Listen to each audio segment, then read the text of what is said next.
Falcons shake up the draft. They take Michael Penix after signing Kirk Cousins to a 4-year, $100 million deal, leaving everybody and their mom going, huh? What are we doing here? What? That's the move. I was stunned. I had an out loud, whoa! It was the first one of the night. And when you had that pick go, then you kind of knew, all right, this could go a bunch of different directions now. Because all of a sudden, J.J. McCarthy's not the fourth quarterback taken. He's likely going to land in Minnesota, but then the whole run-on quarterback thing that I thought was going to happen ended up happening, which I wasn't sure at first when you didn't get those teams trading out of 4, 5, and 6. And then, hey, maybe these quarterbacks will be around for a bit. Maybe Bo does fall to the second round. Maybe Penix does slip, and then he goes 8, McCarthy goes, Bo goes, and it started that run on QBs because you just weren't sure how long they were going to be around. I think I can try to pretend to defend the Atlanta thing. Okay. I mean, it's a wild pick. It might end up working. Like, we all made fun of Jordan Love to the Packers for 3 years, dude. We all mocked that pick when it was made. Yeah. And now what's the narrative about Green Bay? They have another franchise quarterback. Youngest team in the NFL that probably should have beat the 49ers, and everybody loves their quarterback. So I'll start there. Thank you. That's my first starting point. By the way, the track record of the Falcons GM, not amazing. Not good. I can't believe they kept him but fired the coach. It's a weird dynamic for sure. Yes, it's like firing Terry Stotts and keeping Neil O'Shea. I'm playing devil's advocate here, okay? So let's start with the first one. Green Bay is actually the first team that came to my mind because we went through the same stuff, though at a much different point of the draft. 8 is a different value point than 20. 26. Jordan Love is 26. Okay. Jordan Love's first season was this year. Jordan Love is 25. It was the 2020 NFL draft. If you think Kirk Cousins coming back from an Achilles injury at 36 is pretty risky, yes, why did you give him $100 million? I would argue the way the contract is structured, it's a weird payout from year 1 to year 2, and I believe in year 3 there'd be a $30 million dead cap hit. I look at it as, is Kirk Cousins close to $50 million a year at this point in quarterback averages? Is he in that ballpark to you? Just of what the going rate is for quarterback? Yeah. We're creeping up there, right? Yeah, you're in that ballpark. Okay, let's just call it 50 for argument's sake. So you're paying $50 million a year. Kirk Cousins in Atlanta is definitely a contender in the division. In fact, Vegas thinks they're the favorite. So let's say he succeeds. They win their crappy division. They're in the playoffs.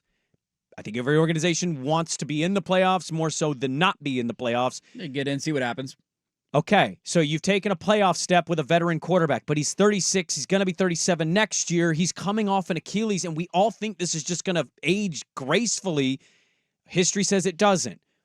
Is he a guarantee for 2 years? I can't make that guarantee. I know you love Kirk Cousins. You can't make that guarantee. No. So if something is to happen, as crazy financially as it is, well, here comes Penix at 25, same age as Jordan Love, that everybody's in love with now. This idea that he's going to take 3 years to play, I just don't see that. Now, again, I cannot, it's crazy wild. What are you doing value-wise? But I think you can start there. He could be starting at 25. And then what are you going to say if you love Jordan Love at 25 starting? Are you going to be anti-Penix at 25 starting? No, I mean, that's not that big of a deal to be 25 and starting. Okay, here's the other part of this. Their offense was largely atrocious last year. It was an embarrassment. They never gave any of their primary weapons the ball enough. Their defense, it's got some holes, but it was veteran-laden, and, it wasn't the worst group in the NFL. What side of the ball does their head coach? It's a defensive guy. Okay, so you hired a defensive guy, and you assume your defense is going to be good, right? And, oh, by the way, when was the first defensive player drafted yesterday? 15. 15, yeah, Latu. Latu to the Colts. If you would have taken a defensive player at 8, wouldn't that have also been a reach just based on how the draft went? Yeah. Okay, so the NFL said yesterday there's some good defensive players here, but we're not sure they exceed all the offensive guys. So they didn't want to reach for defense. The coach probably doesn't feel like he needs to reach for defense because he can coach it, he can develop, he can find it in later rounds. So you trust the defensive side if you trust the head coach. And Kirker's not being around for very long, but you've got weapons. It is a wild pick. It certainly is being questioned by everybody and their mom. But if he's starting in a year and a half, are we questioning it? And then what are we doing if he hits? What if he looks and plays every bit the level that a lot of us think he can? What if he balls out in the preseason? I don't know, man. It's certainly not a pick that I saw coming or anybody really talked about. I think the only one I saw mention it was Baldy. It was like, what if the Falcons are thinking about it? And, that was kind of it. That's my only defense of it, is if he plays sooner, you eat some money. It's not great, but you want to win, which is why you ate some money. Yeah. And then he comes in, stays it, or elevates it, and becomes your franchise guy. I don't know how noisy it is in Atlanta if he shows that. Yeah, the interesting stuff here, the only correction I'll make, I believe if he sits for 2 years, he would be 26 by the time he would start. No, but my theory is, well, I guess he'd be 25 going on 26. Well, so he turns 24 in like a week. So if he sits for his first 2 years in the NFL, Kirk Cousins plays those 2 years, I think he would technically be 26. So but 25 going on 26. Right. But Jordan Love is currently 25 going on 26 in his second year as a full-time starter. Yes, we are splitting hairs at that point. The Packers comp is the main one that people point to. The only main differences there are that Jordan Love, when he came out, was a bit of a project, right? I don't think anybody thought he was going to play right away. Coming out of a smaller school, to your point that you brought up, he was later in the first round, not 8th overall. So it was like, hey, we're here at the end of the first round. Let's take a flyer on him. Let me ask you this, though, because this was the thought that I had. Everybody is applauding Green Bay now for that pick after making fun of them for 3 years for that pick when they couldn't get over the hump in the playoffs, and they had this first-round draft quarterback sitting on the bench waiting for Aaron Rodgers to leave, and we weren't sure when that was going to happen.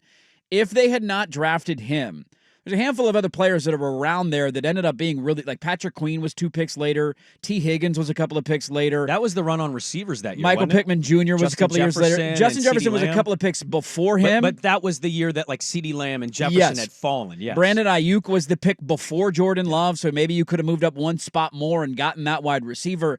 Let me ask you this. Yes. Green Bay feels good about where they're at right now. If I could tell you you could have gotten one of these guys that I just mentioned, a stud linebacker, a good young wide receiver, and that would have been the missing ingredient for Green Bay. I'm not going to guarantee you a Super Bowl, but to say that you would have gotten over the hump and at least gotten to one, because let's not act like Green Bay wasn't close. They were in the NFC title game against Tampa, and they decided to kick a field goal down by 8. They had the playoff game against the 49ers in which the Niners didn't score an offensive touchdown, and they lost the game at Lambeau in the divisional round. Like, they were close. They were knocking on the door. If there was one missing ingredient, would you rather have had that crack at a Super Bowl or now be set up with Jordan Love, even though we've only seen him play for 1 year? Well, you're always going to take the Super Bowl, but again, to your original point, nothing's given in that league. No, no guarantee you win it. He had Rodgers here had multiple home playoff shots. The 2 that I just mentioned. Including, by the way, his last game as a Packer was at home against a Lions team that everybody thought the Packers would beat that night. To get into the playoffs. So I'll play with your game and say you take the shot at a Super Bowl over what you hope this currently is. Because there's no guarantee that Jordan Love gets there either. Everybody feels great about Jordan Love. We assume he's only going to get better, but that's not the way the NFL works every year. They're a young team. They're going in the right direction. But also, he had his chances, and his last season, he didn't have a 300-yard game. They lost at home to the Niners in snow, a California team. They lost, as you mentioned, to the Bucs and Tom Brady. So I don't know how logical or real that would have been. It might not have been, but maybe a wide receiver or a linebacker was that missing piece, and they didn't have that missing piece because they took Jordan Love. So that's the weird dynamic now that Atlanta finds themselves in. The ironic part about all this, if they had not signed Kirk Cousins, let's say Kirk Cousins re-signs in Minnesota, they wanted to keep him, O'Connell wanted him, he re-signs there, and this was their draft pick, I would meet it with open, like, yes, dude, everybody like, would. Young team, young weapons, new head coach, fresh start. Let's go get Michael Penix and see what you can do. It reminded me of hearing Joe Cronin act as if we can win while developing Shaden and like win now with Dame and develop Shaden at the same time. What do you want to do? Which route do you want to go? If you're paying a quarterback $90 million, $100 million guaranteed, they can get out of the deal, by the way, after 3 years. So after 2027, they can get out. So it's not technically a 4-year deal. They can get out of it after 3 seasons. If that's going to be your move this offseason, knowing that you have the 8th overall pick, knowing that these quarterbacks are available, I just don't. It just doesn't make sense to me. Oh, from dude, there's a lot of things about it that don't make. Where else any could you have sense. spent that money outside of Kirk Cousins if you were going to draft a quarterback at 8th overall? If you liked Michael Penix, to fill out the roster at offensive line, at wide receiver, on deep, like wherever else you wanted to go, you could have spent that money elsewhere. That's the only part of it. This might end up working for them because of all the concerns of Kirk Cousins. It just is idiocy either way, and that's whether you're defending Kirk Cousins or defending Michael Penix. If you want to defend the draft pick, then why the hell did you sign Kirk Cousins? If you want to bash the draft, like, you can go either way with it. You're going up two different roads and two different paths at the same time. When the world was their oyster with that pick, dude. There was only 2 offensive linemen that had gone. You could go get any of the other offensive linemen you want. Yep. Roma Dunze was on the board. You just gave him $100 million, the quarterback, $100 million. I know. Go get another weapon. To your point, there hadn't been a single defensive player drafted. You could take a pick. Take a pick. Which defensive player do you want? You go get anyone that you want. I would be livid if I were a Falcons fan, not because I don't think Penix can be good. I am actually a big fan of Penix in the NFL. Yes. We've been over that a ton. It just doesn't make sense because I feel like he is NFL ready now. He's not a development project, and they're going to have to treat it like a development project. And that's my only rebuttal of trying to defend what they did at 8 is I don't know if they trust Kirker staying healthy. Then why'd they give him $100 million? I certainly understand. I don't blame that opinion at all. Don't give a guy $100 million if you don't trust him. Hey, I didn't shell out the contract. The other thing is defensively, if you're to trust Raheem Morris, and I think you have to, he just got hired, wouldn't he, if he loved a defensive player enough?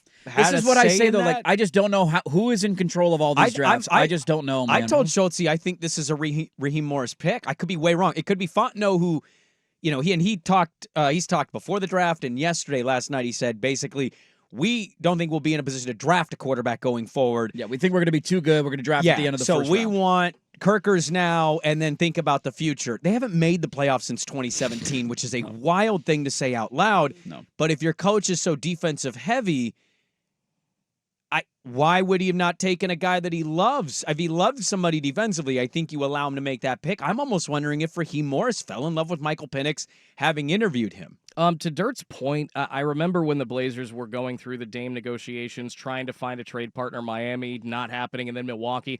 The discontent during that, I remember bringing up the fact that I didn't think the Blazers organization was equipped enough to really handle something of this magnitude, and I thought maybe Dame would pull a Kobe and want to come back. He did. The Blazers ended up screwing it up, and now we're banking on that organization to take Scoot Henderson and all of these young picks that we've got and assets to make a championship caliber team again.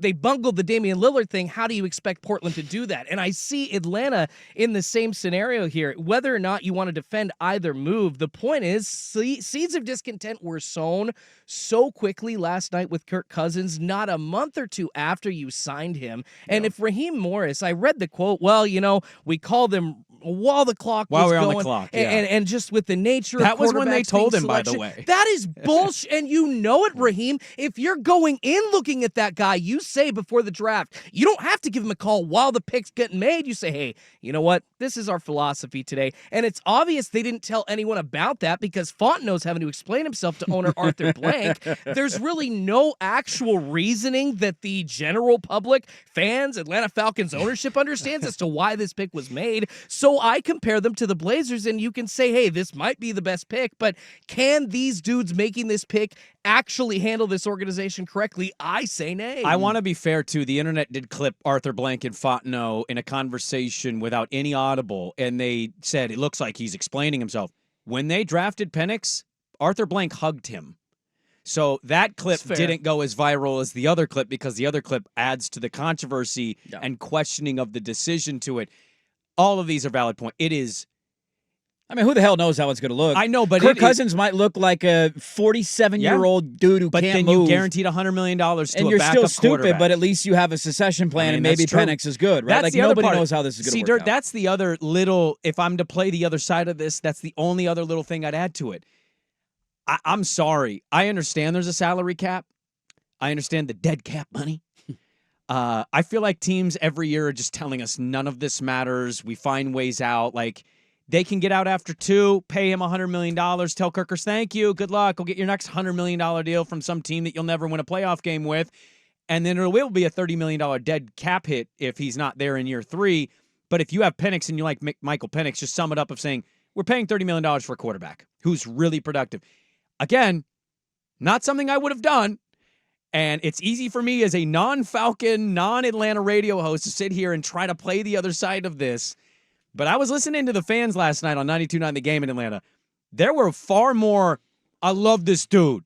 And in that city, let's just say it's a black quarterback. Yep. It resonates. It makes sense. And Raheem Morris, Terry Fontenot, they love that guy. He fits better than Kirk Cousins does in Atlanta. I just, it's certain pockets. In certain pockets.